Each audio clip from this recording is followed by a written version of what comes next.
Hello everyone, SS Elite Gaming here, back with another video, and today we're going to be doing a alternative future series. So basically this person called Adis Pro, and what he did was this alternative future series, and it was alright. I mean, like, because I'm sort of into geography and obviously gaming, so I just thought, why not give it a try, you know? So I thought I'd try it because like you guys really seem to like geography on my channel, because like Hearts of Iron 4, which is kind of geography, and that alternative future I did on that Hearts of Iron 4 map. So yeah, let's do it. Let's go. So currently, this is what this is what the war looks like in Ukraine, roughly, as accurate as I could get. But apparently recently, it's been coming to a bit of a stop, like lots of stalemates for Russia and Ukraine, like one big stalemate. So I think there could be like a peace treaty coming up, you know, like sort of surrender, you know. So before this peace treaty, so because this is an alternative series, I can sort of do what I want, you know. Russia could send nukes, whatever. But so it's going to be happening, this peace treaty. But before that, Ukraine says it takes much land back for the peace treaty. So that's exactly what they do. So they spend like half the army here and half the army up there in the north. So they sort of like cut them off from Crimea. They take all these guys out and they start to push up here and take a lot of this back. Now Russia did have a plan to start their campaign back in the north, but don't forget, Ukraine had half its army in the north, so they easily pushed these guys back out straight away, you know. For a couple of weeks. And a big Ukrainian offensive happens, and they managed to cut these guys off, cut the Russians off, and they managed to take all the Russians up there.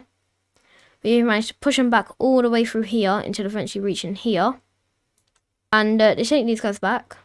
Again, this is like nearly the whole Ukrainian army. Yeah, take a bit more land until the peace treaty finally happens. The Ukraine did very well. Very, very well. So, this is what Ukraine looks like now. They did manage to take, I think it's the Donbass and Donetsk region. I don't know. So they did manage to take that. I mean, I know most of Ukraine's good, like, natural resources. Like, I think most of the gas is here. There's, like, coal mines, everything all here. But I think the gas might go up to here. So, I know there's a bit of valuable land roughly here, but it's all mainly here. Somewhere like that. So Russia got most of what I guess that's kind of what Russia wanted, unless they wanted to form the Soviet Union or take all of Ukraine, because maybe they wanted to. But yeah, so that's what Ukraine looks like now. So let's talk about Georgia, shall we? I feel like Georgia's not talked about a lot, you know. So let's talk about them. So currently Russia owns two parts of Georgia, which I cannot remember the names, but this is where that Russian border thing happened.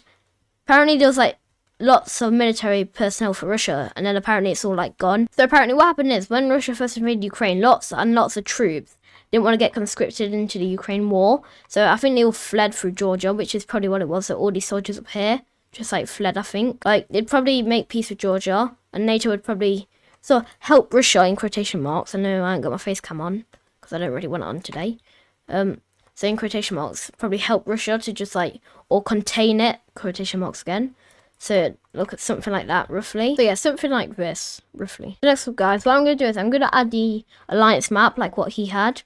Because you sort of need alliances, you know, NATO's important and stuff. So let's add them real quick. Okay, so here we are. We've got NATO, CSTO, and the Rio Pact. Again, I'm not going to be adding anything like bricks or anything.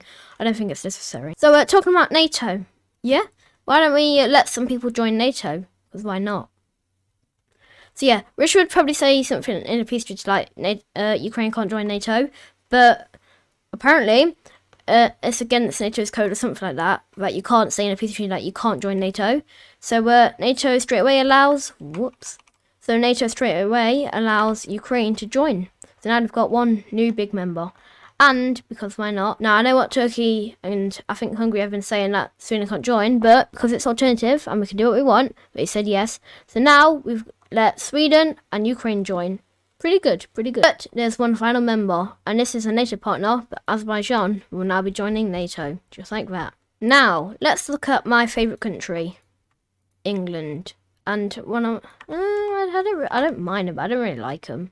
But Irish. The military operation, in quotes, we're going to be taking Ireland because we needed to, because we ran out of farming.